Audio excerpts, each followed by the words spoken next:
Okay. Good. Thank you again. Please. Thank you. Thank you.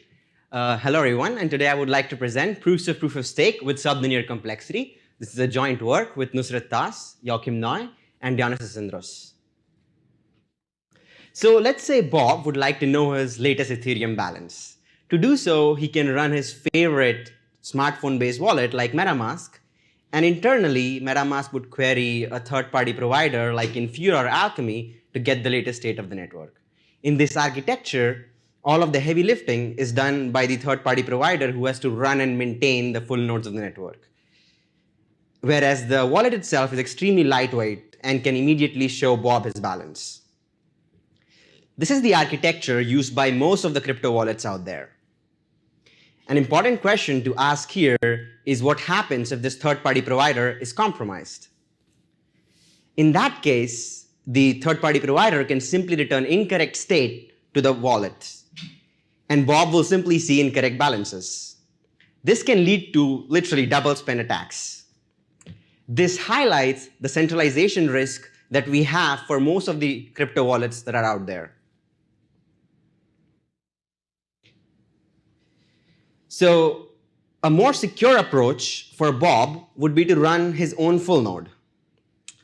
The full node would connect to multiple other full nodes in the network, and as long as at least one of the full nodes is honest, it will sync to the latest state of the network, and then Bob can simply query his own full node to get the latest state.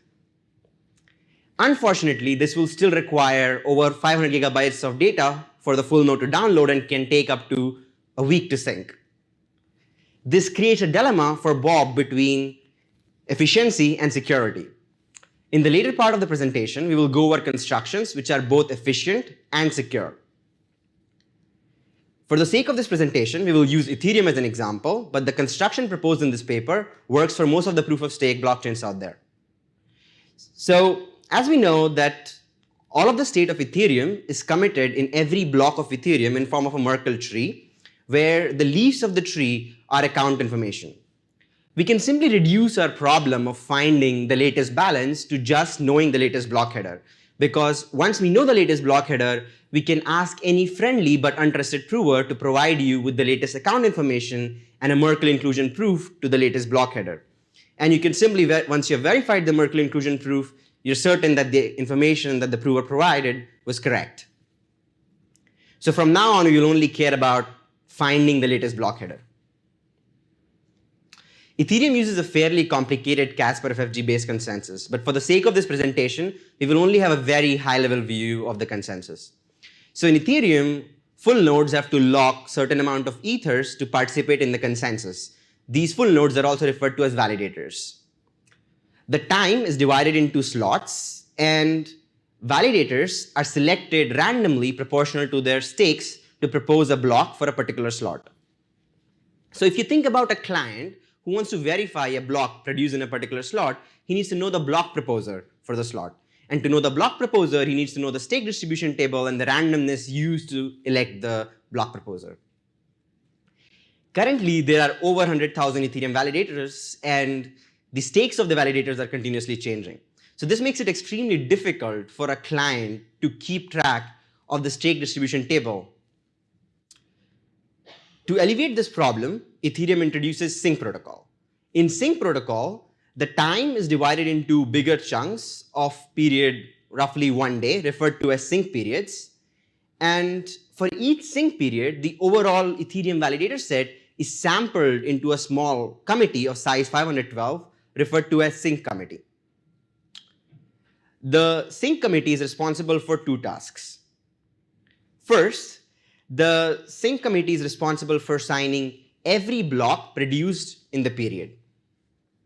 Second, the sync committee is responsible for signing the public keys of the next sync committee. You can think of these signatures as a handover by the current committee to the following committee, and then by the following one to the next one, and so on. They are sort of giving a handover of the responsibilities of the sync committee to the next one. Okay, so now we will use the sync protocol to construct a light client.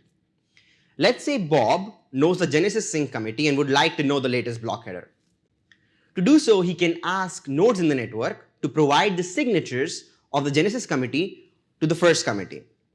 And once it has verified sufficient signatures, he can learn the first committee. So he can again ask the provers or nodes in the network to provide the signatures of the first committee to the next one.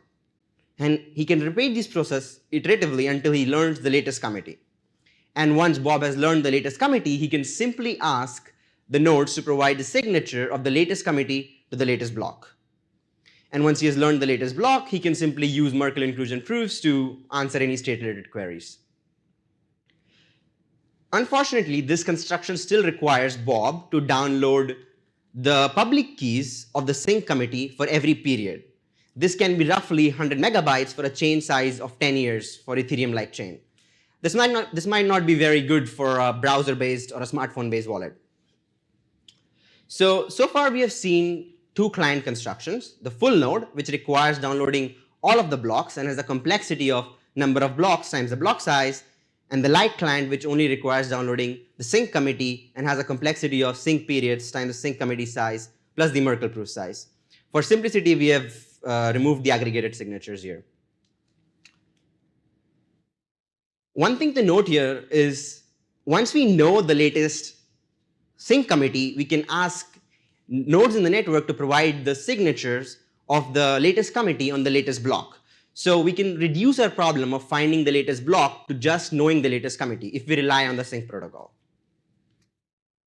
Okay, so before we present the final construction of the paper, let's look into a strawman construction. In this construction, let's look into a very simple case where Bob connects to only two provers, two full nodes, which we will call as provers, and Bob as the verifier. And we know that at least one of the full nodes is honest, but in the case when both of the full nodes are honest, they will be saying the same thing, and Bob can simply ask either of them to present the latest committee and it will be done. So let's look into the more interesting case where one of them is malicious and the other one is honest. Okay, so in this case, Bob simply asks both the provers to compute the hash of the public keys for each of the committees and then present these hashes. Bob can then linearly go over these hashes presented by both the provers. I'm using here colors to show agreement and disagreement between the provers. So in this example, we can see until C3, both the provers presented the same hashes for each committees, and then for C4, they have a disagreeing committee hash. So at this point, Bob can ask both the provers to open the committee that they agree on, which is C3, and then present sufficient number of signatures by the agreeing committee to the committee of disagreement, which is C4. And once Bob has verified sufficient number of signatures, he can be convinced that the below one is the honest prover and the above one is the malicious one. Only one of them should be able to present these signatures, essentially. And once Bob knows about the honest prover, he can simply ask the honest prover to open the latest committee. So now we have reduced the complexity of downloading the public keys for every period to just downloading a hash every period. And the complexity of the strawman construction is sync periods times the hash size plus the Merkle proof size. Note that the linear complexity here comes from the fact that Bob has to linearly go over these hashes to find the first point of disagreement. So if we could somehow find this first point of disagreement efficiently, we would be able to come up with even a better construction. Okay, so now's the time for the final construction where we will build the superlight client for proof-of-stake blockchains. So now, essentially, Bob asks both the provers to compute a Merkle tree for the hashes, where the leaf of the Merkle tree is the committee hashes. And then Bob asks both the provers to present the root of the tree. Again, I will use colors to show agreement and disagreement, and we are in the interesting case when one of the provers is malicious and the other one is honest. Cool. So here we can see that the malicious prover is trying to convince something else, and in that case, Bob asks both the provers to open the children of the root.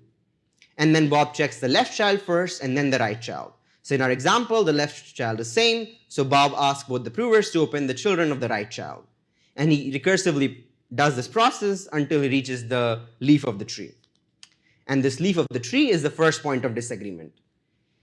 You can think of this recursive process as a recursive zooming, where you start with a very blurred picture and then you look at the left and the right side of the picture and you keep on zooming until you find the first point of disagreement. It's a binary search.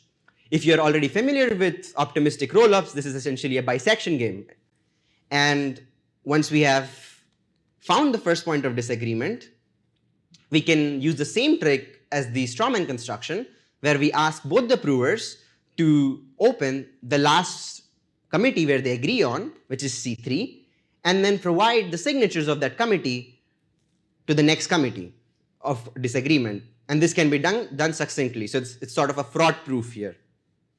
And this can be used by Bob to determine the honest and the malicious prover. Now, the number of rounds of interaction in this recursive game is just log the sync periods. And the complexity of this construction is log sync periods times the hash size plus the Merkle proof size. We were able to verify the proof of stake blockchain in sublinear complexity, and therefore our title, Proofs of Proof of Stake in Sublinear Complexity. We also implemented our construction in a production-ready tool that you can use to make your wallet secure. We call it Kevlar. Kevlar connects to multiple RPC providers like Infura, Alchemy, QuickNode, etc. And as long as at least one of them is honest, it will make sure that it syncs correctly, very efficiently, and then all of your wallet state queries are correct. I have a quick demo video to show it. So you can install Kevlar with a single command line, and then once you run Kevlar, it will immediately start, connect to multiple provers, and sync. It will start a local RPC URL. So most of the crypto wallets that you use today, they have a RPC URL that you can simply go and change. Here I'm using MetaMask as an example. You can go and add a network, and then you can put the local RPC server that was started by Kevlar. And once you do that, essentially your wallet experience remains as it is, but now your wallet is secure and is using a super light client backend. Okay, so here you can see that I've added the network, and the balances now are verified, and yeah, the Kevlar is continuously being updated. This brings us to the final part of the presentation. We extensively benchmarked our construction in real network condition with Ethereum-like chain for chain time of 5 years to up to 30 years. And we have here in two plots. The below plot is a zoomed-in plot of the above plot. And we have in x-axis total communication in bytes downloaded, and then on the y-axis we have time to completion in seconds. We can see that the strawman and superlight constructions are so good that we couldn't even see it in the above graph, so we had a zoomed-in graph. So concretely, let's say for a chain size of around 10 years, the light client would need around 100 megabytes to sync, and 100 megabytes of download and 100 seconds to sync, whereas a superlight client would only need 0.5 megabytes and 8 seconds to sync. This is a 200x improvement in bytes downloaded and 10x improvement in time to sync. I would highly recommend all of you guys to try out Kevlar. It's completely open source. It's out there. You can use it, make your wallet secure, and I'm open for questions. Thank you. Thank you. It's always impressive to see the power of exponential growth, respectively its inverse smashing by logarithms. Okay, questions?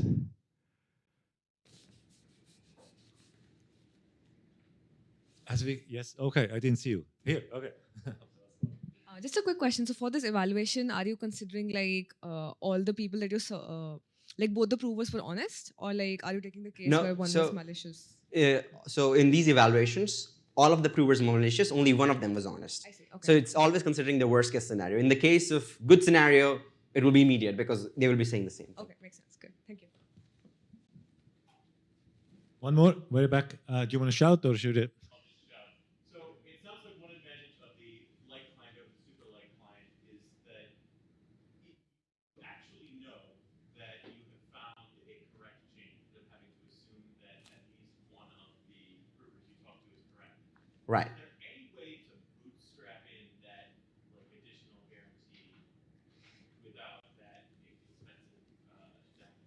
Right. There is this. Can you repeat it for the eventual YouTube recording? So Yeah, sure. I wasn't aware of that. Yeah, so as you mentioned, there is like with this light client, you get this property that if you sync correctly, you're sure that you're synced correctly, and if you haven't, then you will like if all of the provers you connected to are malicious, you will not sync. And can we get this property in the super light client as well? That's true. I mean, we don't know at least a construction that works like that. You could use ZK-based constructions where you just snark everything up. But other than that, I think here in this construction, you'd need existential honesty for the safety of the construction. But all of the light client constructions that are out there still need existential honesty for the liveness. Yeah, even the full nodes need it. Yeah, I mean, but we can talk more offline. Good, thank you, everybody. That actually concludes this Q&A period, concludes the talk, concludes the session. Does not conclude the conference because there is a business meeting coming up right now. And so thank you, everybody, for being here. Thank you, Shresth, again.